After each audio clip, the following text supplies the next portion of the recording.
Welcome, everybody. This is the Falcons Podcast. It is Wednesday. We've got a show I'm excited about with all of the stuff that's going on. We're going to talk a little bit of mock draft as well. We're going to talk some coaching movement across the NFL. We'll talk some Buccaneers. We'll talk a little Kirk Cousins and some backstory with Arthur Blank. We'll talk a little Arthur Blank and what he thinks. Checking out on, I just got a call from a comment from Alan. He wanted to get this in nice and early, so I want to read it because it's actually on a different podcast. He's like, hey, I want to make sure I got this in. Maybe you'll see it. I saw it. But it's long, but it finishes off by saying, I saw someone on 680 that says Raheem Morris has a better record his first 2 years with the Falcons than Kyle Shanahan had his first 2 years with the Niners, and the same with Detroit's head coach, Dan Campbell. So I looked it up. I'm like, okay, let me see what Kyle Shanahan's record was with the 49ers the first 2 years that he was there. And he was 6-10 and he was 4-12 before going to the Super Bowl the next year at 13-3. Wouldn't it be nice if you could just count on that thing? If you could just count on it, hey, with enough time, this will happen. You see that all the time with quarterbacks. People say, oh man, if this crappy quarterback, they don't ever say that part, but if this crappy quarterback, this great quarterback came to our team, we never would have let him develop because he was bad his first year. Yeah, that's nonsense. And you have to take a look at every single situation differently. The 49ers, anybody remember who the 49ers coach was before they hired Kyle Shanahan? It was Chip Kelly. Chip Kelly just absolutely shillelagh'd the 49ers. They were 2-14 when they hired Shanahan, and he went 6-10 and then 4-12, built things up and then went 13-3. He's had a couple losing seasons in there. But Shanahan has his detractors as well. Dan Campbell is doing in Detroit what Sean Payton did in New Orleans. So, having a bad record your first 2 years in Detroit is Arthur Smith having a bad record his first 2 years in Atlanta in a rebuilding project. That's okay. The question is do you see improvement? Do you see signs of what's going on, of what's going to happen? And when Raheem Morris took over from Arthur Smith in the Atlanta Falcons, this was considered a playoff-ready team. They just needed a quarterback, so let's go get one. $100 million on Kirk Cousins later, and they missed the playoffs, and now things are really going backwards. So whose fault is that then? There's Terry Fontenot has his supporters. It's not Terry's fault. It's not. Then there's very few people out there. There's somebody making a straw man argument, I think, about this isn't Raheem Morris's fault. Well, whose fault is it then? It's the collective. Okay. Well, then since the collective, there's nobody to blame when you can blame the collective, then get rid of the collective. Get rid of all of them. Clean house. Get rid of the collective. You need a new collective. That's everybody. That's what I think on that. Nick has joined us today. You can tell I got us fired up this morning, Nick. Yeah. How are you doing this morning, my friend? I'm doing pretty well. Can't complain too much. The bat blew away yesterday. It was so windy here, but power flickered a few times. But we're here. We're doing okay, and excited to talk some Falcons ball. I know that things have gotten off the rails, but I kind of feel like when last Wednesday I warned you guys, like the Seahawks team is not that you didn't need to hear it, but like I think people are sleeping on them to some extent right now. They're right there with the Rams and the Packers as the best team in the NFL. I think just people have a hard time with it because you're not seeing them all the time, right? They're playing that 3:00 time slot, and it's still hard to believe in Sam Darnold, which I get. No, I don't think anybody had any question about the Seahawks. I just don't think anybody really cared about the Seahawks. It's not that's nothing against the Seahawks. That's not a detriment to the Seahawks. That's Falcons fans wallowing in our own self-pity. Woe is us. That's what it's like. The Buccaneers are playing the Buccaneers tomorrow. Falcons are already eliminated. Don't have a first-round pick. Does anybody really care about the actual results of the game tomorrow? I mean, yeah, to a certain extent, but that's not the main thing that's going on. That's not what's driving this. But I do want to talk some Buccaneers because I want to talk some possible coaches openings. I titled the show NFL Insider Makes Bold Statement on Raheem Morris's Future. As I look at the Buccaneers now, who are 2-5 in their last 7, with their only wins coming against the Saints and the Cardinals, and 3 blowout losses to the elite of the NFC, is Todd Bowles safe? I mean, Probably just because of the skins, like the record he's had, like the He streak was he's close had. to getting fired a couple years ago, though. Yeah. I think And you can I'm not saying that, to if Bucks Race Bolts checks in, I want to ask him, what are your feelings? But if he's not safe, are the Falcons now competing with another NFC South team for another coach? And this goes back to, why don't I want a defensive head coach as my head coach? Because you're too dependent on your offensive coordinator. You've got your former offensive coordinators, your main challenger now to win the NFC South in Carolina Panthers. And who was it that was before him? Did he go to the Titans? You got Dave Canales at the Panthers, and you got Canales Liam went to the Cohen at Panthers, and then you got Jacksonville. Jacksonville. Jacksonville, that's why I don't want a defensive coach. That's the main reason right there. Because if you have success, you have to start over every year. Not start over completely, but you know what I mean. I want an offensive coach because your offensive coaches get poached faster. And meanwhile, defensive guys are usually the curmudgeons that might not have been able to cut it as a head coach, and they're just made to coach defense. I want an offensive coach. It's a hard class this year for that. I mean, I don't really see a guy that's like an obvious sign. Now, granted, would Atlanta be the prime destination if there was an obvious top of the offensive guy, and maybe you get in front of it? Did people know Sean McVay was going to be Sean McVay when he was hired? No. And he had a few struggles his first few seasons. So, you got to do your due diligence. I do think, though, at the end of the day, I mean, you mentioned, I think the hottest team in the AFC right now is DeMeco Ryans, right? Or the Houston Texans, the DeMeco Ryans. Just get the best guy at the end. But I'm with you. But does that sustain? Again, will that sustain? Because he changed his offensive coordinator, and they had a dip last year. I mean, nothing you hit on your quarterback, it can be sustainable. Yeah. But even then, I mean, you got Andy Reid and Patrick Mahomes kind of circling the drain right now. So that's the end of every dynasty. Yeah. That happens eventually to the best of them. Yeah. Unless you're able to play to 44 years old, like Tom Brady. That happens to the best of them. He was a different type. I do want to say hello to some folks that have come in nice and early. The first person I'm going to say hello to is Russ. Russ Irving comes in. He became a new member of the Falcons podcast. He gets the Falcon when he's in the chat. So thank you so much. Be like Russ. Hit that join button. Check it out. I do at least one, but hopefully more than that.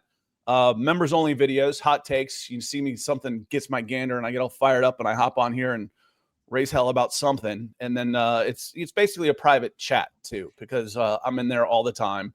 And if you have a comment as a member in one of the member videos, we're going to have a discussion. So thank you, Russ, for coming in. Denver Luke coming in with a super chat. He says, good morning, Scott and Nick. And he's got the coffee emoji. I'll drink to that. I got my my 10% Kona blend from Lion Coffee, and my God, it's good. So I'm gonna enjoy that, and I'll drink to that, Denver Luke. So thank you so much. John Harrell says, another blowout loss incoming. I don't know. We saw this team give up in the second half last week. A couple of mistakes, and I won't even say the kickoff return's a mistake because that's inevitable. That's just, and it just sucks the life out of a team when the inevitable eventually happens. You're playing well, and then someone you expect finally doesn't hold up their end. You're like, man, what am I doing out here? It sucks the life out of a team. I've seen it a zillion times. The offense bounced back. They came back and they drove, and then Bijan fumbles, and then it was over. It was just absolutely over from that point out. Then everybody was like, okay, we're done. We're done. In Austin, I said this last week. Change has to be coming, doesn't it? It really does. Michael, good to see you. Floyd's in here nice and early. He says, morning, Nick and Scott. One of our overseas friends, he's not feeling so good about this. And this is the danger of being an owner and owning a franchise, is apathy. It's not anger. Anger means people are still involved. It's apathy is worse than anger. And Seb, I don't know if that's short for Sebastian. It just comes in with your user, not your name, but your username here. But Seb2323 says, I live in Germany. I usually plan some vacation days so I can watch Primetime's Falcons games at 2 a.m. and then sleep without having to go to work. That's dedication, brother. Yeah. Despite having Friday off, I will not watch this game. It'll be the first Falcons game I've missed in over 7 years, but I just can't anymore. Yeah, if they're on, hey, 1 o'clock in the afternoon, I'm doing this is what I do for a living. But, some of my other fandoms, I see an inevitable collapse when I turn it off as soon as it happens. I watched the whole game, but I watched, the last few Chelsea games I've watched. They haven't been fun to watch in a couple of years. I swear to God. And they're mentally weak too. As soon as adversity hits them, they're done. And as soon as adversity hits them, I'm done. I go do something else. I get it. Hope you stick with it. Sam, we hit on this a little bit, and part of this was Sam's conversation. Is Tampa actually vulnerable? Yes, they are. Or do they use this game to show that they're still dangerous? The answer to that could be both. They are vulnerable, and they could still be dangerous. Yeah. Injuries are a big part of this for them. And then, as good as they've been, what's their best record in the last few seasons? Still 10-7? Did they pull an 11-6 out of this? I mean, they've been hovering around 500 in a bad division for years, but it's been enough to win. And Bulls, I think, almost got canned 2 years ago, and then they beat the Eagles and bought themselves a little bit more time. But if they blow this, and here's the thing, they've got Falcons, Panthers, Dolphins, Panthers. They go 2-2. What's that, 9-8? Depending on which two, the Panthers are winning the division and they're out of the playoffs. The Falcons might be competing for a coach with Tampa for a coach at the end of this season. Have you heard anything on that? I have not caught any wind on that at all. I know that there's a lot of hullabaloo about Baker's shoulder right now. Like, he is not healthy. Obviously, Mike Evans out for a bit. They've had offensive line injuries. Levante David's still playing. God, incredible. Shouldn't be. Obviously, he's not playing very well, but he's out there.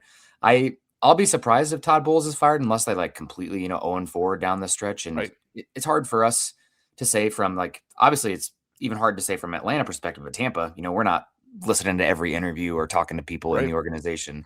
So I'd be a little bit surprised about that. And again, I keep coming back to just looking at the list of top candidates. Right. If Todd Bowles is fired, he goes right to the top 3 of the people who are out there. So I don't think it's granted, you never know. It's hard to evaluate players sometimes because the system and college players, but especially coaches and then GMs, Lord only knows. You need 10 years. But I would be surprised if Todd Bowles is fired. But I mean, it is the NFL. You never know. Yep. If they go 1-3 down the stretch, that would be 3-8 to finish the season. And you lost the division to the Carolina Panthers and missed the playoffs. And he was on the hot seat a couple of years ago too. Yeah. So before Baker got there, they are vulnerable and they are dangerous. There's a good team in there. Now, they started off 3-0, pulling rabbits out of hats, including against Atlanta in week 1. And that's more, again, when people wanted to crown Tom Brady the GOAT after 28-3. I'm like, that's not a Tom Brady thing. That's an Atlanta Falcon thing. The Falcons handing the game to Tampa, that's a Falcon thing. I don't tend to give the other team that much credit when you see the Falcons do it over and over and over and over again. Wow, that was amazing. No, it wasn't. That was the Falcons. It's what they do. We call it falconing around here. The falconing. So good question. But yes, Kirk has owned Tampa in his time as a Falcon, but I don't think, and so is Drake. The problem is I don't think he's going to own them with David Sills, your number 1 wide receiver, and Kyle Pitts out there. I don't think he's going to be able to do it with them. Russ, again, coming in as a new member. Also, he's coming in from across the pond. So he says, good afternoon, and thanks again for becoming a new member, Russ. Good afternoon from the UK. Who's your team? Who's your other football team? I'm a Chelsea guy, and they've been miserable to watch lately too. I swear to God, I'm the biggest jinx on the planet. Curious to hear thoughts on Mike Tomlin as a head coach if he became available. I feel a change of scenery might be good for him. Okay, let's get into this, Nick, because that was the title. NFL Insider makes bold statement about Raheem Morris's future. The main gist of the article that Jason Canfora wrote on the Washington Post, who has been around NFL media forever, probably longer than I have been, which is forever +1. He says that they won't fire him if it becomes untenable. Then they'll try and get a trade for him of some kind, because they're not going to fire a coach of his stature. That's just not what they do. Now, Sean Payton was worth a number 1, but he was sitting out, and they already had a replacement. So and it was a late number one. It was number 26 overall, I believe. What is Mike Tomlin worth if you have to trade for Mike Tomlin? Because yes, I think a change of scenery could do him some good. And I think his brand of coaching could do this Falcons team a lot of good. What do you think he'd be worth in a trade if they had to get him, Nick? If someone goes after Mike Tomlin, what do you think they have to do to get him? I think it's at least a first-round pick and multiple day 2 picks to get him. I don't think Sean Payton is truly the baseline. I think it's honestly the John Gruden trade, somewhere in between there. If you remember, Gruden went from he was traded to the Raiders. Went from the Raiders to the Buccaneers for 2 firsts and 2 seconds and $8 million. Wow. So yeah, that was a huge trade at the time. I don't expect it to be that level, but I do think it's going to take a first plus multiple day 2 picks to get it done. Maybe there's a pick swap in there as well, but he's been really good for a long time. And I keep coming back to it. The supply and demand. Supply is not great this offseason right now as far as the coaching cycle as it appears on the surface. So I think that they could probably get a pretty good deal on him. Even though the Steelers have been a little bit flat this season, it kind of comes back to if you have the quarterback or not at the end of the day for a lot of that. And when you're picking so low without the quarterback so many years, it's hard. So yeah, I think he'll probably go for a 1 and 2 twos, probably something around there. Which the Falcons don't have. No. So you're going into 2028 before you're in the first round again, if they were going to try and get Mike Tomlin. Now, where that fits, who's got all the draft picks, Nick? That's a crappy franchise that is historically always looking. Jets? The Jets. Yeah. The Jets. That makes sense. And hell, the Jets headquarters is in New Jersey, right next to Pennsylvania. It's a long way to get from Pittsburgh over to Jersey. It's a wide state, but Pittsburgh's almost in Ohio. Yeah. But Youngstown. Culture-wise, as far as, what am I used to in the AFC North versus, well, that's the East. But the AFC North and AFC East, those are neighbors. That makes more sense to me. If he were to move, would be someplace like the Jets. The Cardinals, I think, are going to be looking for a coach this year. Arizona Cardinals, could they use a Mike Tomlin? Yes. Any of these teams that are like that could use a Mike Tomlin. And fan bases of teams who have Hall of Fame level quarterbacks are trying to run their head coaches off with pitchforks right now. I don't know if you've been following, but like Chiefs fans are getting tired of Andy Reid. One that I actually kind of can get behind, the Bills with McDermott. They've obviously, if they don't get it done this season, considering where the Ravens and the Chiefs are at, then I could see McDermott being, bleep canned. And there's some talk of even John Harbaugh. There's some weirdness going on in Baltimore right now, but I'm keeping an eye on John Harbaugh as well. So, I mean, we talk about the head coaching vacancy and like what the crop looks like, but I want to see what is it? Black Friday or Black Monday, whatever they call it when everybody Black Monday. I want to see what that looks like too, but I don't expect any of those guys, maybe Sean McDermott. I don't expect Tomlin to get fired. And I don't think the Falcons are in a position with the resources they have to make a move for him, even though, I mean, God, he'd be a great get. I agree with you. I don't think they are set up to make a trade for anybody. They already did. They already made that trade and several trades. Terry Fontenot trades up almost every time. He likes to give up 2 picks for almost every player he drafts. So they're a little short on draft picks. Mike, thank you for being a member. And for the super chat, he says, Scott, except for Dan Reeves, Blank has never fired a coach after 2 years. Unless this team goes 4-13, he will be back. We've gone into this a little bit. And for me, it's not just the 2 years. It's the expectations. What were the expectations? Now, Mike Smith had 1 underachieving year. He was fired. Nobody really got a third. Dan Quinn got the 3rd season after 2 disappointing years because they finished like 6-1 that year. And then they started 0-5 and he was gone after 5 games in 2020. So it's more about how long has he waited once they've had underachieving seasons. And coming in, the expectations when he was hired was to take this team to the next level, not rebuild them. That's what Arthur Smith's job was to do. And they went out and scrapped around in 2021, 7-10, pulled off a miracle of 7-10 in 2022 with a threadbare team and $100 million of dead cap. And then 2023 spent a ton of money on free agents, had 3 top 10 draft classes, and went 7-10 again. He was fired. Team gave up on him. They got blown out by New Orleans to finish the season. Got fired. So it was the one underachieving season. Falcons underachieved last year at 8-9. They're woefully underachieving this year. And and using the title here, it was Jason La Canfora. We just talked Mike Tomlin. But at the bottom of this, he says, okay, let's look around the league a little bit. Other pending moves. Las Vegas Raiders coach Pete Carroll is looking like a one and done. No reason around the NFL, no reason to trust their judgment as the Raiders continue to hit new lows, even by their pathetic standards, each week. Next, Atlanta Falcons coach Raheem Morris is as good as gone. So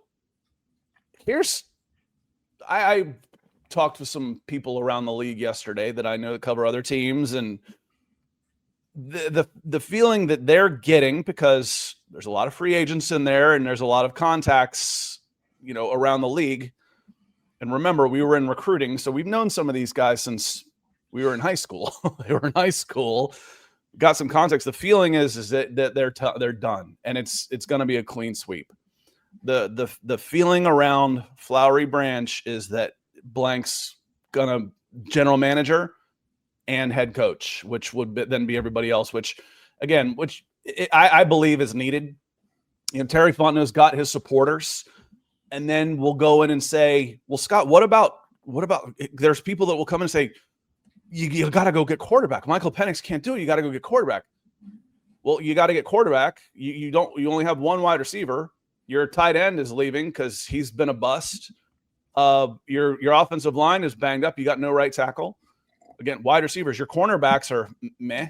You got a $27 million safety who's turning 30 years old that you might want to try and move. You start going through all this. Your linebacker unit is, what's Caden Ellis going to do is 2 guys.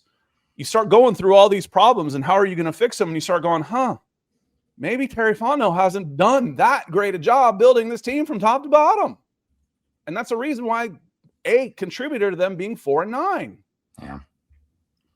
So it's rough right now. Obviously, Terry hasn't seen a trade up that he's always wanted to go, give up 2 players for the chance at 1. Feels like a lot of times, and this team is missing a lot of the young, cost-controlled belly of the roster that really is the churn that you need throughout to have a good team.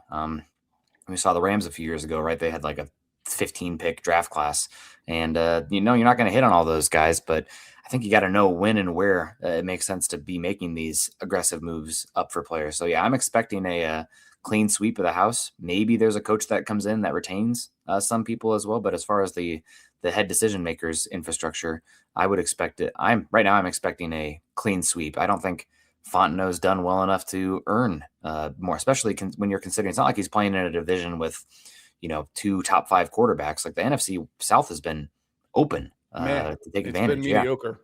Yeah. It's been mediocre. That you've been winning the division with 9-8, 10-7. And then there's been usually 2 really bad teams in there that you should be able to get 3 or 4 wins out of it. And Ski, we're not saying Mike Tomlin is getting fired. They're actually talking about trading him. So they're not firing him. That's a statement we agree with. But there is move that they might make him available for a trade because they're not going to fire him. They don't fire coaches. So that's what the discussion is about on there. So let's see. Rusty says Tomlin's not worth multiple picks. But we'll see what happens here. I mean, he's held up took Kenny Pickett, Russell Wilson, Justin Fields to the playoffs. You can be the best quarterback or best coach in the world. If your quarterback's room looks like that, you're going to have a hard time. And I would imagine somebody's going to be willing to pay for Tomlin if he becomes available. It just does not make sense for the current Falcons and their lack of draft picks. And Andre Williams says Rich McKay needs to be gone as well. That is a statement that most people will get behind as well. And I think Rich McKay will retire an Arthur Blank employee, but let him go and keep tanking Atlanta United, who had the biggest lead since I heard the statement one time. and it's so old now that no one else might even get it. But it was, so and so blew the biggest lead since since George Bush in the '92 election, and that stuck with me. Atlanta United had everything. Oh my God, and they've just screwed it up, and Rich McKay's got his hands in that too. Got his hands in there too. But I agree. I wouldn't spend that much on Mike Tomlin. And I'm a huge Mike Tomlin fan, but he's been pretty average. And if the Steelers don't want him anymore, then you fire him, and I'll get into a bidding war. I'm not sending you a bunch of stuff there.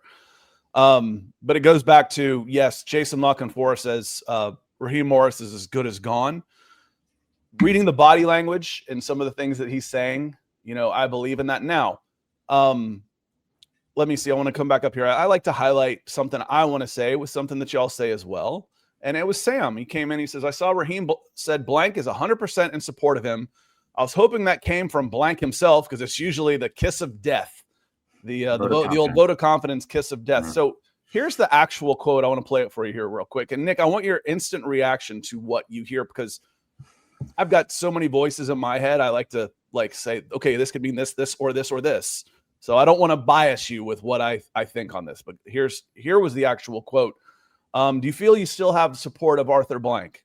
Is 100% in support of me. Like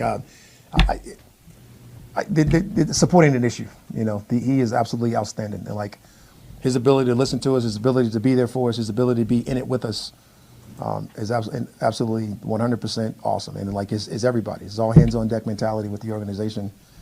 And I can't say enough about that. Didn't answer the content of the question. What does support mean? Does that mean that I'm going to keep the job and like he believes in me going forward? Or is it, support as in I have what I need and his involvement in the process itself? So there you go. Now I don't have to say anything, because yeah, the initial reaction will be that, from fans will be that, he's backed and he's safe and he's fine. In fact, one of our writers turned it in despite season. Raheem Morris's job is safe. I'm like, dude, you can't write this. You can't say this in a title. So we just changed it to he addresses his job status and Arthur Blank support. I'm like, if he's saying he's got 100% support, you can't say that. You don't know that for sure. All you know is what Raheem Morris just said. And as Nick just said, what does support mean? Support mean he's safe?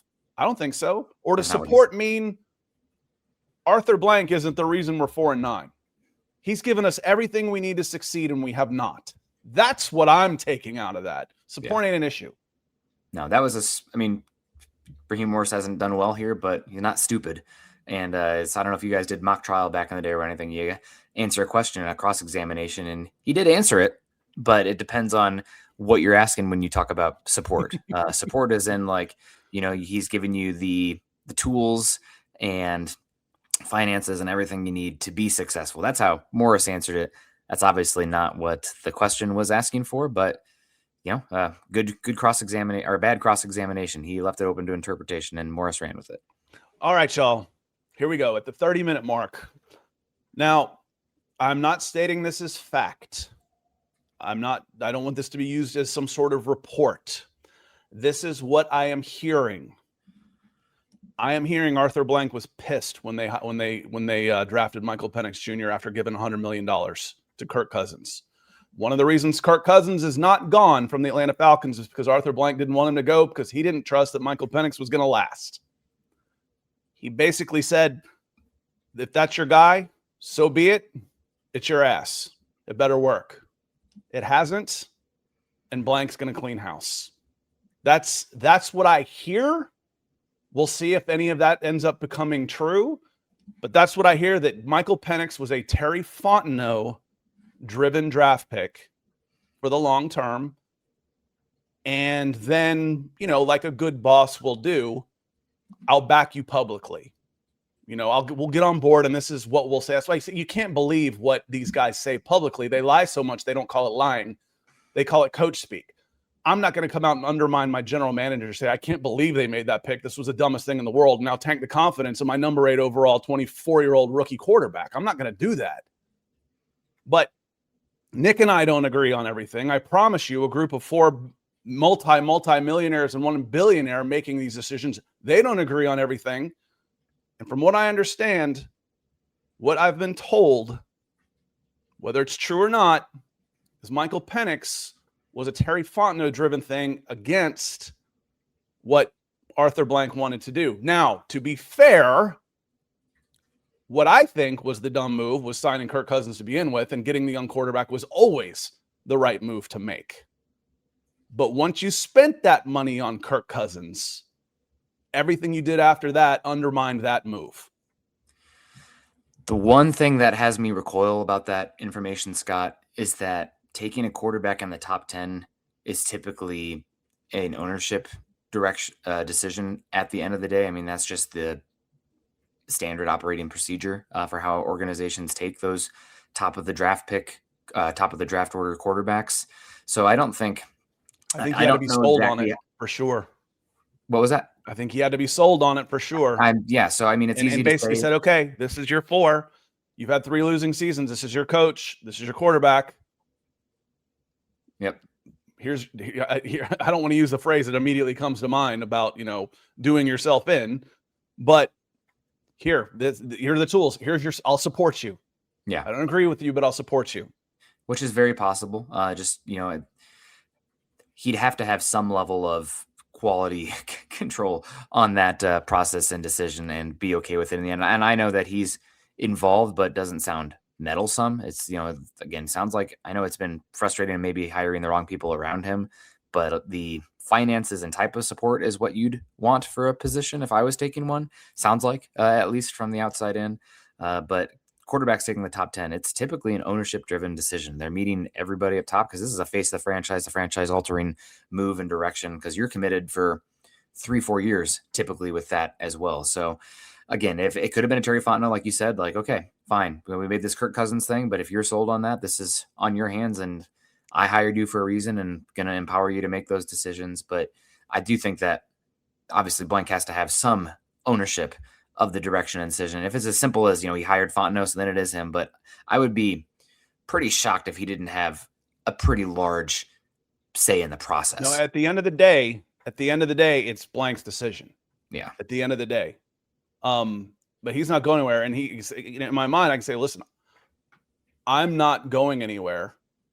I'll back you on this. And if it doesn't work, your ass is gone. Mm-hmm. It hasn't worked. I mean, I'm not saying that Penix won't become the guy, but the whole dealing, the resource allocation in the offseason of 2024 was horrendous. And I've said that since April. Since the Monday after the draft, it doesn't make any sense to spend that much money on a quarterback and then draft an entire class of non-contributors. That doesn't make any sense at all. It cannot be done and win. And then it's gotten worse since then. But Shane talking about, I don't remember who it was, probably Dove Kleiman, who I'm not even sure is a real person. He's not. On X.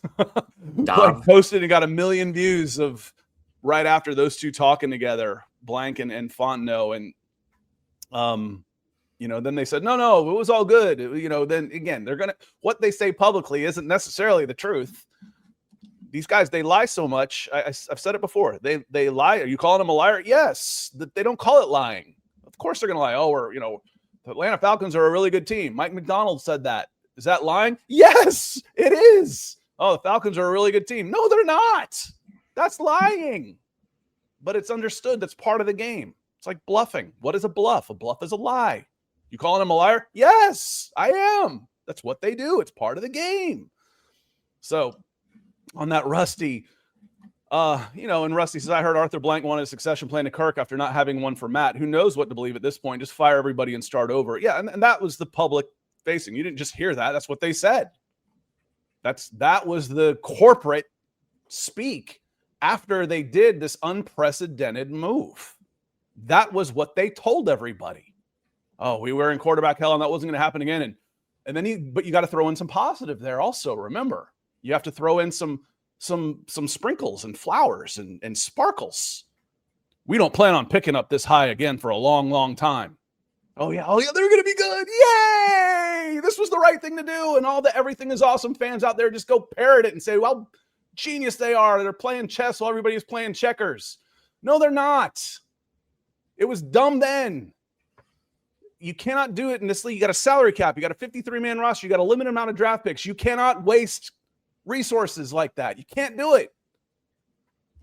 So, yes, Rusty, this is what they said. This is what they told everybody. And those of us who want to believe, want to hope, buy it and repeat it, hook, line, and sinker. I mean, that's Thank you fandom, for the support, right? my friend. Yeah. Thank you so much.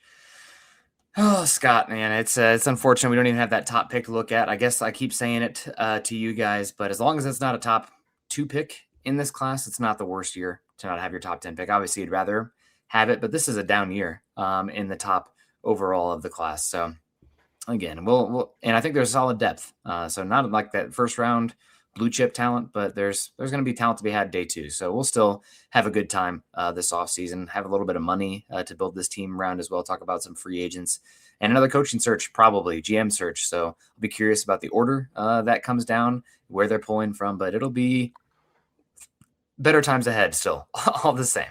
So Field Yates put out a mock draft on ESPN. I look at ESPN's, I look at NFL.com's. Keep an eye on those for mock drafts. And looking at it, I'm like, okay, where would the Falcons be picking? Right now it's 9.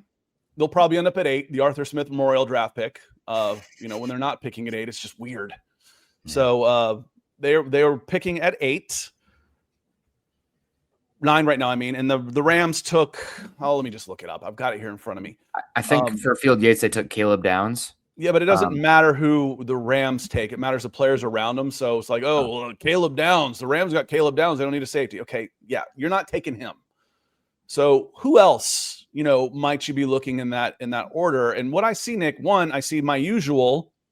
I want to trade down. Yeah, but nobody's gonna. I want to trade down and get more picks. That's usually what I have to say. But what I end up seeing is corners, offensive tackles, and a wide receiver sprinkled here and there is kind of. So like the next, when I look below 9 and I see the next guy, I'm like, edge number 10, cornerback out of LSU number 11. Okay. Edge number 12, defensive tackle, Peter Woods, 13, maybe. But what's interesting is Caden McDonald is not in the first round of Field Yates draft. And if Caden McDonald's sitting on the board when the Falcons pick in the second round, I'm all over that one. Love the way that one looks. Yeah, we like him a lot. We're still on Travis Jones watch first in free agency this offseason. I know how much we enjoyed him coming out of UConn, and he's turned into he's probably a top 8 nose tackle. He's turned into what you expect a guy with those measurables turns into when they get drafted by the Baltimore Ravens. Yeah. Yep. No, yeah, it's and cornerback too. But again, it's not a great class at the top, Scott. I think you're going to have some talent there day 2 that in many classes, like the guy going at pick 20 is somebody who's going 40 in a lot of years. But I expect the middle tier to be solid. So it'll be interesting. Andre says we need a cornerback too. We need a wideout, Drake London. Then it's a drop off. Yeah, wide receiver. The positions that are solid at the top in this class, edge is really good. Like there's like a fair amount of number.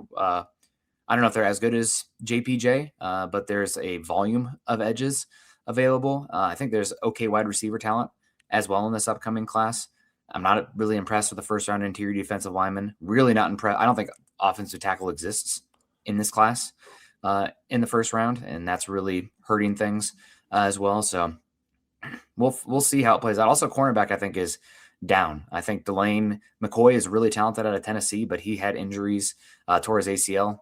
So we'll see, but he probably would have been a top 10. Maybe he still is because of this class, but it's not the best class at the top on the surface. All the guys have warts. So we'll see. I mean, the best player in the class, Scott, the best 2 players or best 3 players in the class, Scott, might be positions of the least value in the entire NFL. In my opinion, you got Caleb Downs, Jeremiah Love, who is a running back, Notre Dame.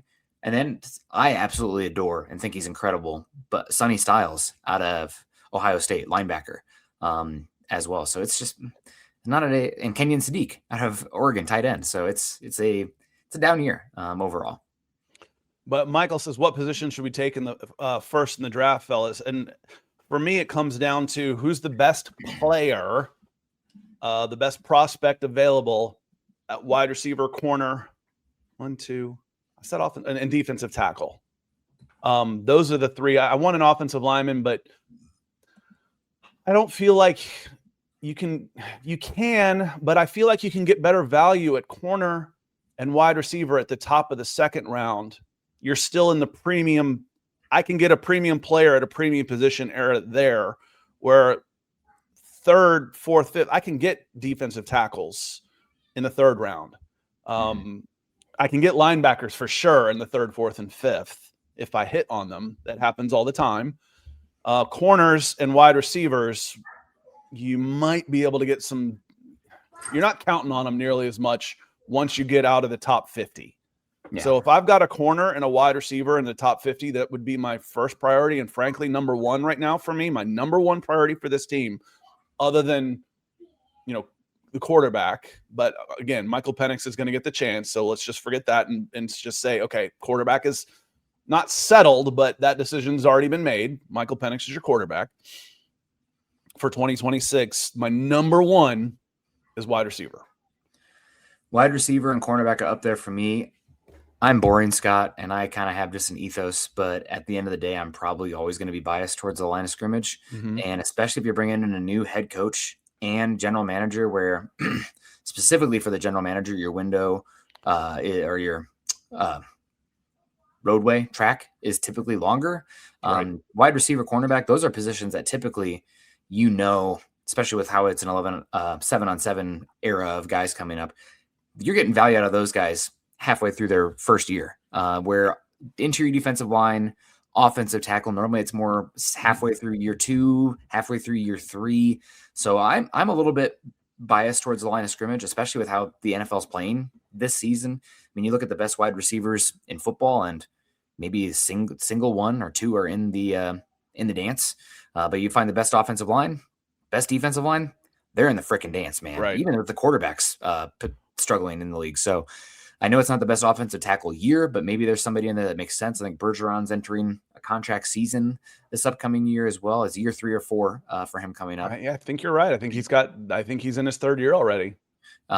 Jake Matthews isn't getting any younger, and you're not sure what's going on with right tackle. I wish it was a better year for you. You're right. The right tackle's a big question mark. But you just said there's no first round offensive tackles. There's not. Well, you wouldn't get one anyway. But yeah. I do think there's potential developmental guys. But we've seen depth. I just watched Abraham Lucas, a guy we loved. We've seen guys out there that we scout personally, not even, guys that do this for a living. This is all I do for a living is scout football players to try and fill this team. And I make a couple $100,000 a year doing it. I'll give me that job. I'll find you a damn offensive tackle. We find it doing it part-time. Spencer Brown, Abraham Lucas, give me one of those two guys in the last 5 years, and right tackle's done. Yeah. And I said it when they first drafted Michael Penix, Scott. I'm going to be banging the offensive line drum for him. I want him dropping back less, and I want more runs, and I want more play action, and I want him protected at all possible. I want to dictate terms up front. And the offensive line has not been a problem this season, but I am very much if we're not a top 5 offensive line, if I was in charge, if we're not a top 5 offensive line, then we are going back to the well and trying to figure out how. I agree. And again, remember, y'all, this happens after free agency. Mm-hmm. So I've got to find competency at wide receiver. No offense to David Sills, but he's been a practice squad player for the first 4 years in his career. Had more. He was wide receiver 1 last week and had 0 catches on 4 targets. I mean, it's a must. It's absolutely a must. They've got to find another guy. Darnell Mooney wasn't able to do it again in back-to-back years, and Ray is gone, and so is Ike Hilliard. Casey Washington ain't it. I mean, there isn't anybody on the roster that's going to be the guy. It's just not going to happen. But Mike comes in, he says, if they do hire a new head coach, I don't want a retread like Mike McCarthy. Read the essay column on Mike McCarthy's end with Green Bay. It's not a good head coaching hire. Yeah, he probably wouldn't be number 1 on my list either, Mike.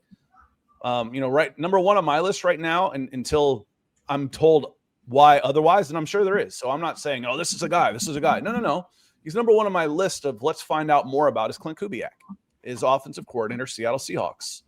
He's been around the game since he was in diapers, and he's being really, really successful with a team that is balanced on offense. I mean, they've gotten rid of a couple of their biggest weapons on that side of the ball recently, and here they are, the number 1 scoring team in the NFL, number 3, top 5, really good, without a quarterback that has a history of big numbers and success.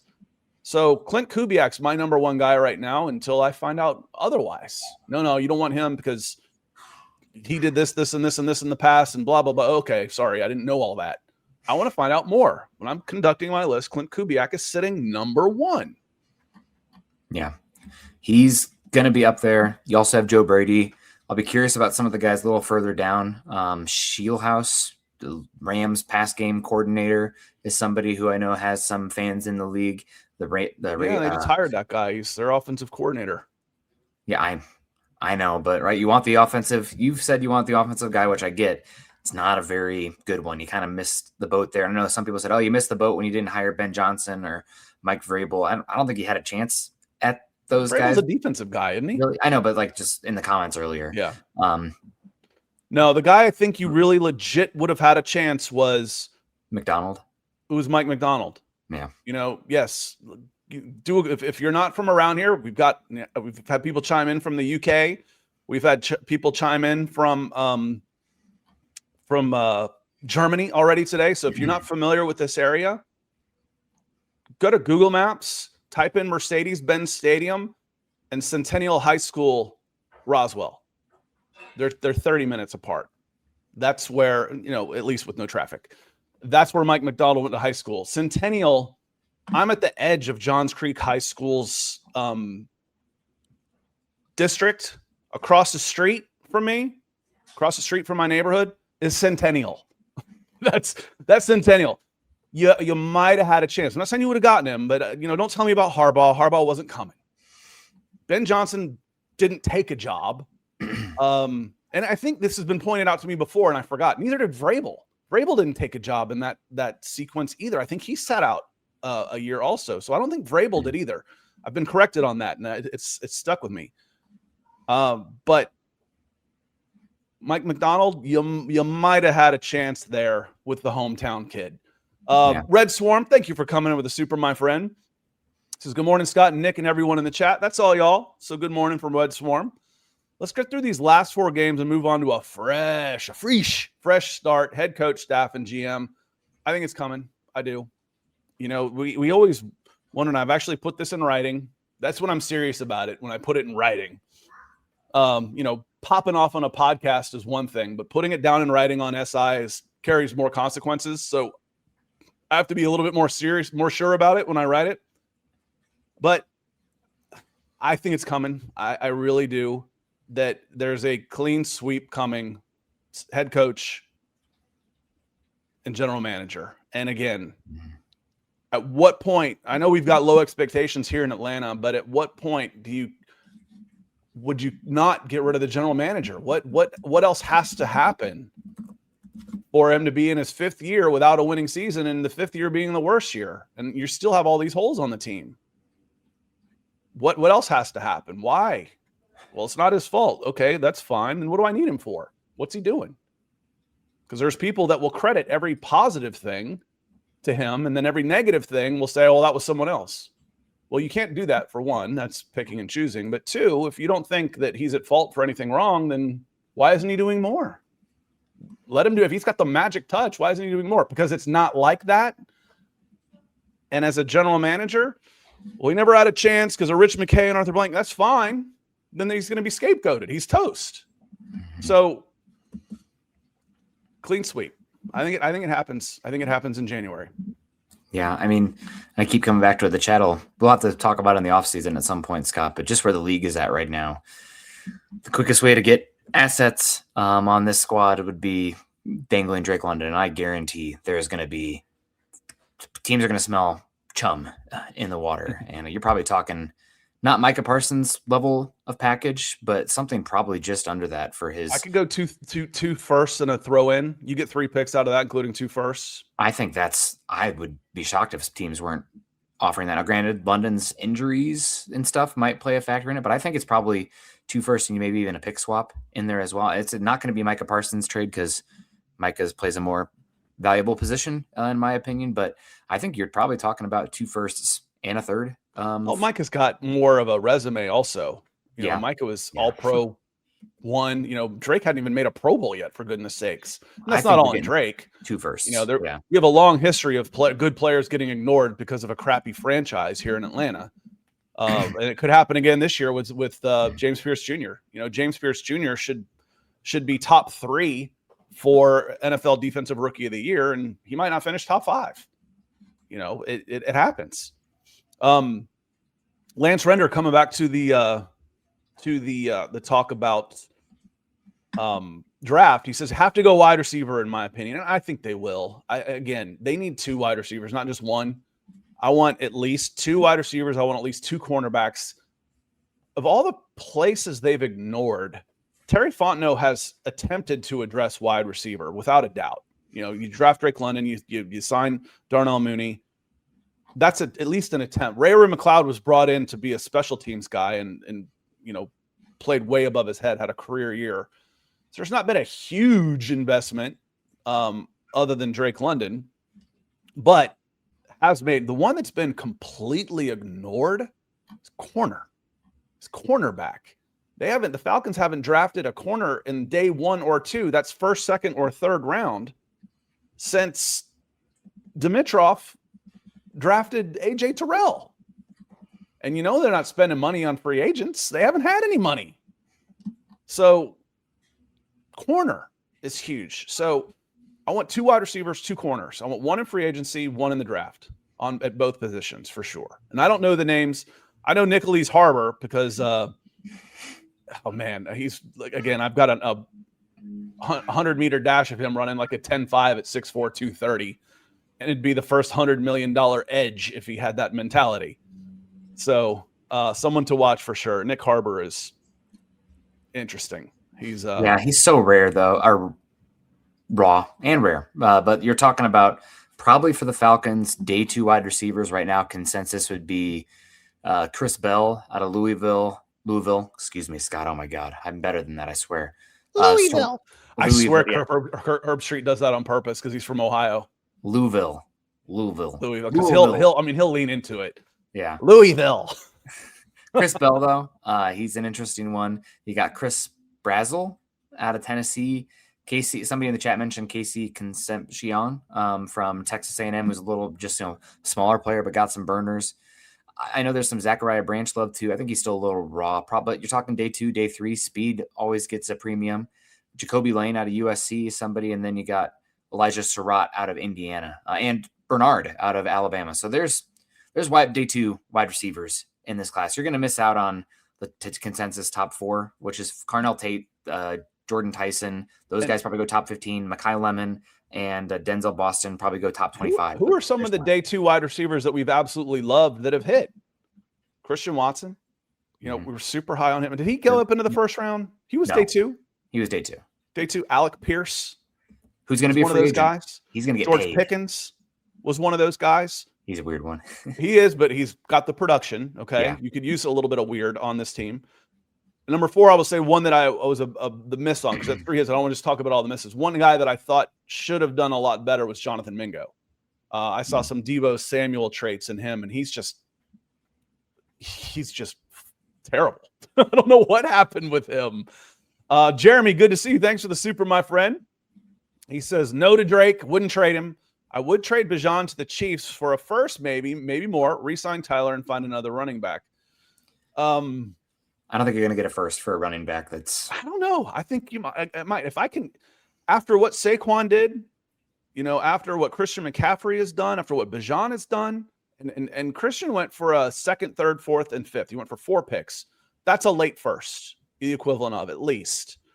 And Bijan is every bit as good as those guys. His resume after 3 years, and he hasn't been run into the ground, and he's had a, knock on wood, a clean injury history. I think you could get a first, especially with guys sending first rounders now, top 10 picks for the Ashton Genties of the world. And who is, I saw another running back really high. in this Jeremiah mock loves the other one. draft, OT, edge, wide receiver, offensive tackle, safety, edge, cornerback, edge. Okay, Jeremiah Love, Notre Dame. Jeremiah Love, Notre Dame, yeah. He's the only one. This is a terrible top opinion 15.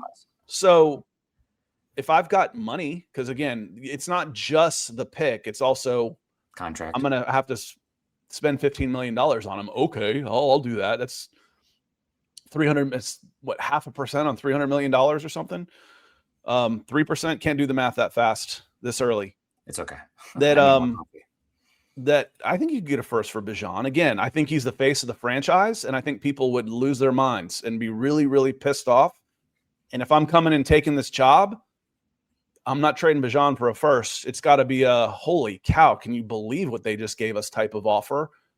I need to endear myself to my customers a little bit better if I'm taking the job as the Atlanta Falcons GM and not trade a very, very super uber young, popular running back from this team. It would take more than a first for me. It would have to be, you're not just taking the player, you're taking an identity from my team and you're going to pay for it type of offer. Yeah, I think you probably mimic the Christian McCaffrey deal. That's what's probably offered. But maybe you get a first this year because, again, this is not the most incredible class. But we'll see. Like you mentioned, I mentioned Drake London smelling chum in the water. I'm guessing teams are also going to be calling on Bijan this upcoming offseason too, given what's going on with the Falcons. And I know running backs, second contracts historically can be pretty risky. It's kind of like, not to dehumanize them, but I've used the analogy before that running backs are kind of like, you drive the car off the lot after you draft them, their value depreciates very rapidly compared to some other spots. Probably more so running backs and cornerbacks are the two that have the sharpest drop off. But teams are going to be calling, and those guys are obviously the identity of the team. It wouldn't be cheap to get them. It's not a fire sale by any means. Make me an offer that makes me interested. But if you're looking to turn things around and give yourself more capital, those are probably the only two that make sense for this Falcons team, really, because of where their contracts are at and where they're at talent-wise. Three things I want to get to, and then we're going to call it a day. One, Scott Booth becoming a member. That's awesome. Thank you so much. Make sure you got your notifications on so you get notified when we do members-only videos, and you can join the conversation quickly. Make sure you are doing that.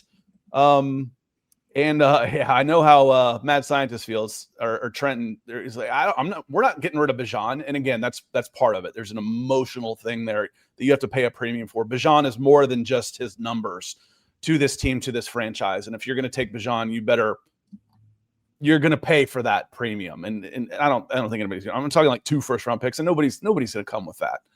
When they traded Christian McCaffrey, the face of that franchise was Cam Newton by a long shot. I mean, he's got a universal personality. He's a shining star, is who he is. So you weren't trading the face of the franchise.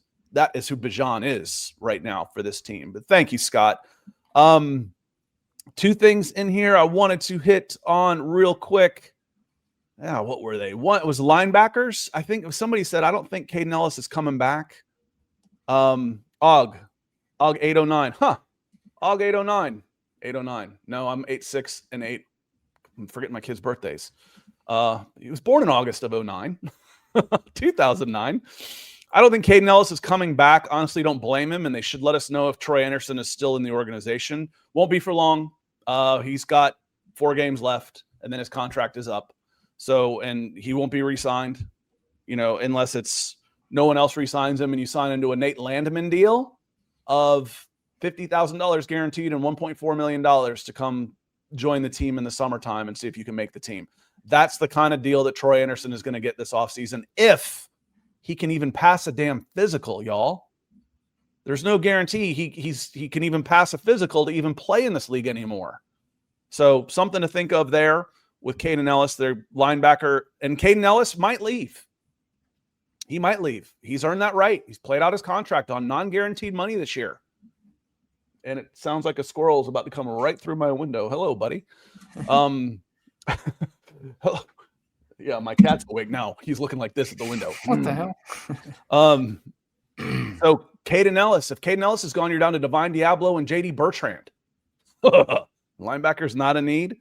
And then I felt like there was one more. Russ, wanted to finish on this real quick.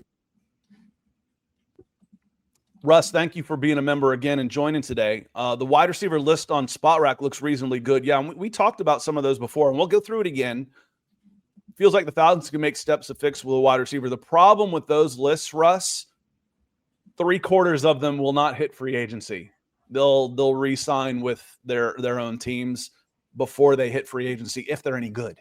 So the ones that hit free agency have either earned that right and say, I don't want to be here, I want to move on, or there's big red flags for the most part. It happens a lot. That said, the Falcons will have some money to spend and can pay a premium for a good wide receiver that hits, who'd we say? Jacoby Myers fits here. He'd be a great fit for this team. So they can address. They can, what do I say, Nick? Just get better?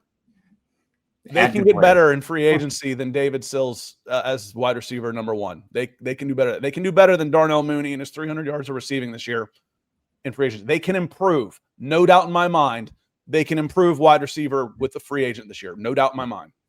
And I do have to get out of here, Scott. I'm getting a little late. I see there's a comment section here at the very end talking about trading Tyler Algier instead of Bijan Robinson. You can't trade Tyler Algier. He's a free agent. Right. So that's the best you can hope for is a comp pick. Someone gives, let's say, 3 years, $25 million with 15 guaranteed to Tyler, and Nick thinks that's low. Then you might get you might be able to work the comp game on him. But Tyler's a free agent. He's earned that right. $4 million after 4 years. He'll triple his career earnings. Put it in the bank next year. He'll put at least $8 million in the bank next year. Aaron Jones getting $10 million a year last year. Kyron Williams getting $11 million in a year. I'm thinking you're probably talking James Conner 9.5. I'm guessing 9 to 11 is probably on a 3-year deal. That's essentially a 2-year deal. Is probably the range you're talking. And again, coming back to it, Scott, bad running back draft class after Jeremiah Love. I think, granted, there's some good running backs in free agency right now as it stands, but I think he's I think that's what you're talking about. Final thought here is I don't see Bijan coming back even after his contract. Two thoughts here. I can't. Nick, if you got to go, you got to go. I get to talking with everybody, and I do got to go. I can't stop. You hop out of here, and I'm gonna hang out for a little bit, answer some questions. Bye. Thanks, Nick. We'll talk to you later. I know he's got to go. We're just past the hour mark, but I see these questions, and this is why I can't listen to sports talk radio. I have to weigh in. I have to. But Michael.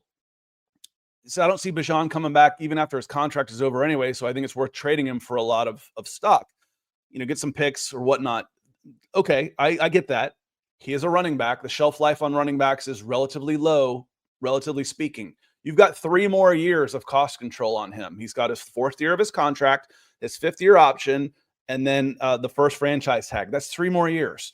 So I've got 6 years of a running back, and I've got 3 more years of him. I've got the opportunity to change his mind for one thing or use him up for the other. If I get 6 years out of a running back, that's a long time for most guys.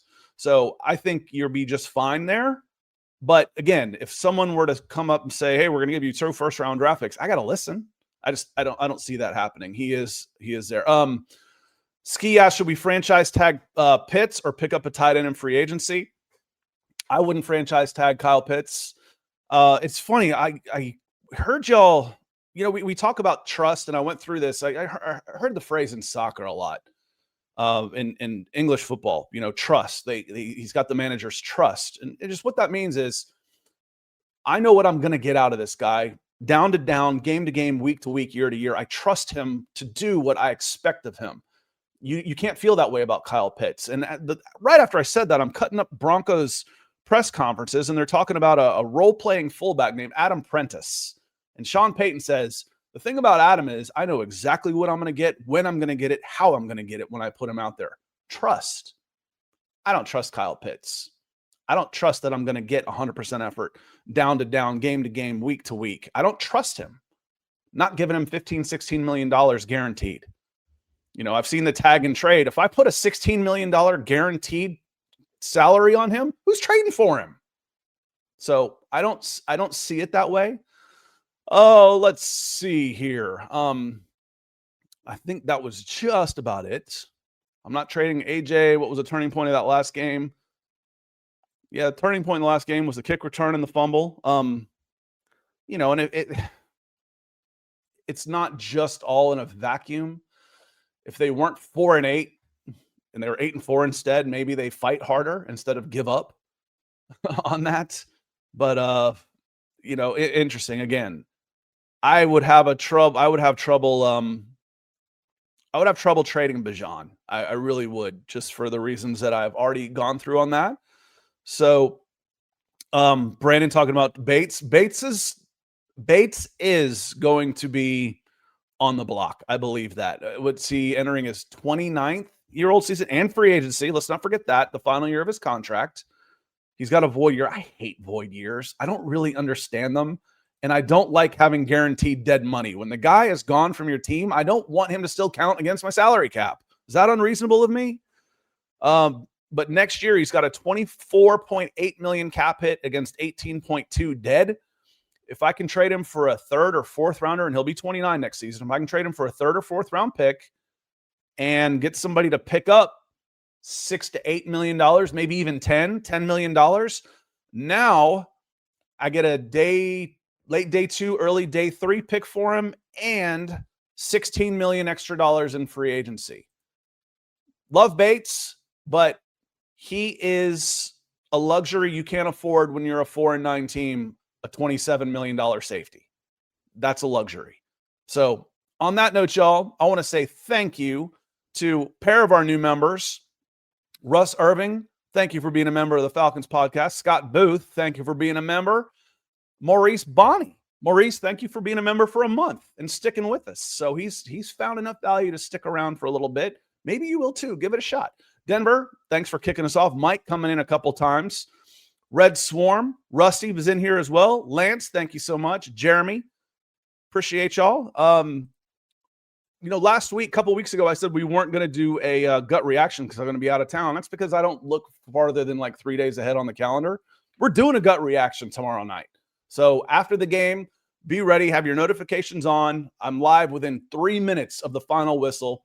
And we'll go for 45 minutes to an hour around midnight tomorrow night and work out all our frustrations, whatnot. Again, what am I looking for at this point? Win or lose, I don't really care. I want to see some individual performances. I want to see young players doing well. I want to see Divine Diablo with more tackles for loss. I want to see James Pierce Jr. I want to see him get a couple of sacks and stat pad and start getting more of that defensive rookie of the year talk. I want to see Bijan Robinson break some ankles. I want to see Kyle Pitts earn himself a big contract so the Falcons can maybe get a comp pick. That's what I want to see. He's had some good success with the Tampa Bay Buccaneers. I want to see you tomorrow night. I told you we were going to have a fun show. Got fired up today. We're going to have a fun show tomorrow night. We'll be back tomorrow night right after the game for the gut reaction. Thanks, everybody, for being here. Hit that like and subscribe on your way out. Y'all enjoy the rest of your day. I'll see you tomorrow night.